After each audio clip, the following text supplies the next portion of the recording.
Au XIIe siècle en Angleterre, et alors que les vendanges battent leur plein, des paysans trouvent 2 enfants égarés à côté d'une fosse aux loups.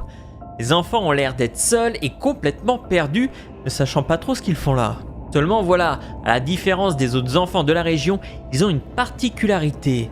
Une particularité qui n'est pas des moindres puisque leur peau est verte, complètement verte. Seulement, ça ne va pas être la seule particularité de ces mystérieux enfants. Aujourd'hui les amis, je vais vous raconter l'incroyable histoire des enfants verts de Woolpie.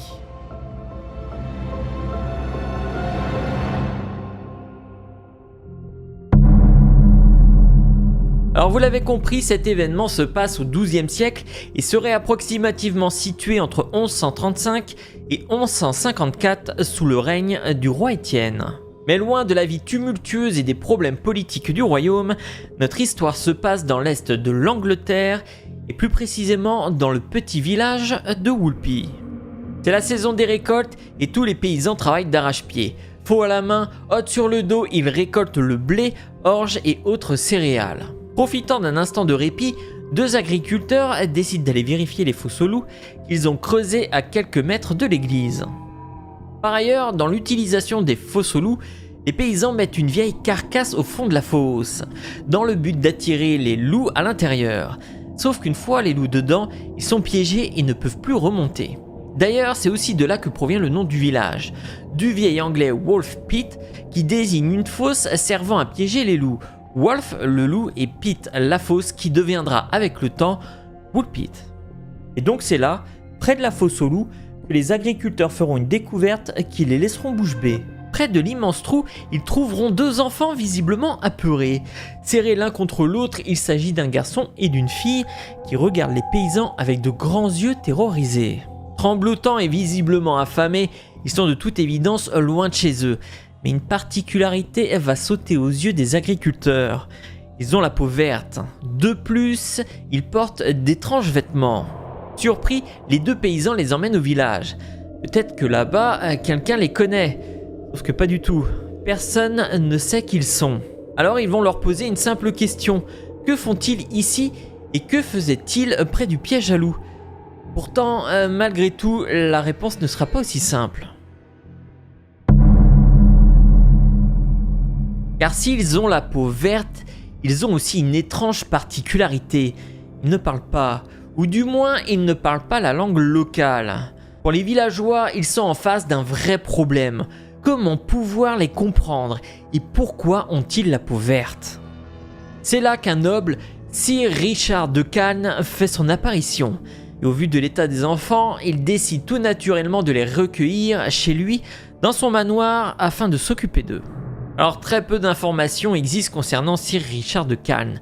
D'ailleurs, dans certaines versions de l'histoire, il s'appellerait Richard de Caine et aurait été un chevalier royal ayant vécu dans le comté anglais de Suffolk, là où se situe le village de Woolpie. Désormais au manoir et au chaud, les gens du domaine s'empressent de voir ces étranges enfants. Mais pour Richard de Cannes, il reste un vrai mystère. 2 enfants verts parlant une langue que personne ne connaît. Seulement, cela ne s'arrête pas là. Quand les domestiques essayent de les nourrir, les 2 enfants refusent catégoriquement de manger. Pour leur faire comprendre que la nourriture est inoffensive, le personnel du domaine mange les plats devant eux. Ils essaient même de les rassurer en soufflant sur les plats chauds. Mais rien n'y fait. Malgré les efforts de ce beau monde, les enfants refusent catégoriquement. Or même que la faim les tenaille, ils s'abstiennent de se nourrir. Les jours passent et alors qu'ils errent dans la cuisine, les 2 enfants tombent sur des haricots crus. Sans ménagement, ils les dévorent goulûment. Pour le personnel présent, c'est un miracle. Enfin, ils reprennent goût à la nourriture. Sur ordre de Sir Richard de Cannes, les 2 enfants sont graduellement habitués à une alimentation plus variée. Le chevalier est intransigeant, hors de question qu'il ne mange que des fèves sèches. En parallèle, il sollicite ses meilleurs maîtres pour leur apprendre l'anglais. Quelques mois après avoir été recueillis par Sir Richard de Cannes, les 2 enfants sont habitués à la vie au manoir. Ils ont même perdu leur couleur verte et avaient retrouvé leur joie de vivre. Malheureusement, ce bonheur n'était que de courte durée. Comme il se doit à l'époque, les 2 enfants sont baptisés. Et peu de temps après, le petit garçon tombe gravement malade. Coulant de fièvre, incapable de se mouvoir, il n'est plus que l'ombre de lui-même. Au domaine, c'est la panique. Les domestiques se succèdent au chevet du Benjamin et les meilleurs médecins de la région sont appelés pour soulager le garçon de son affliction. Mais malheureusement, en dépit de tous ses efforts, le petit garçon meurt des suites de sa maladie. Pour sa sœur, c'est un drame. Elle vient de perdre son petit frère, le seul lien qui l'a relié à sa famille biologique et à son passé. Fortuitement, la petite fille n'est pas seule. En dépit des circonstances tragiques, elle peut compter sur le soutien des gens du domaine. C'est ainsi que, petit à petit, elle reprendra des forces et tourne son regard vers l'avenir. Et avec le temps et maîtrisant de mieux en mieux la langue de Shakespeare, celle qui répond désormais au prénom d'Agnès racontera son étrange histoire. Car avec les années, Agnès deviendra plus sociale et surtout beaucoup plus loquace. Ayant perdu sa couleur verte, elle se fait rapidement des amis et cesse d'être une attraction locale. C'est alors naturellement que les questions reviennent. Qui est-elle et d'où vient-elle ? Selon Agnès, son frère et elle sont originaires du pays de Saint-Martin, une contrée lointaine où le soleil ne brille jamais. Et pour cause, puisque Saint-Martin est enfoui sous terre. Stupéfait par ses propos, les gens autour d'elle n'en reviennent pas. Elle dira aussi que dans ce pays, aussi bien les femmes, les hommes, les animaux ou les plantes ont tous la peau verte. Mais alors comment se fait-il que son frère et elle soient arrivés à la surface ? Pour répondre à cette question, elle répondra qu'ils sont tous les deux nés dans une famille de bergers. Elle et son frère gardaient les moutons de leurs parents quand un étrange son les attira. Curieux par ce mystérieux bruit, ils se lancèrent à sa recherche, ce qui les conduisit dans une galerie souterraine.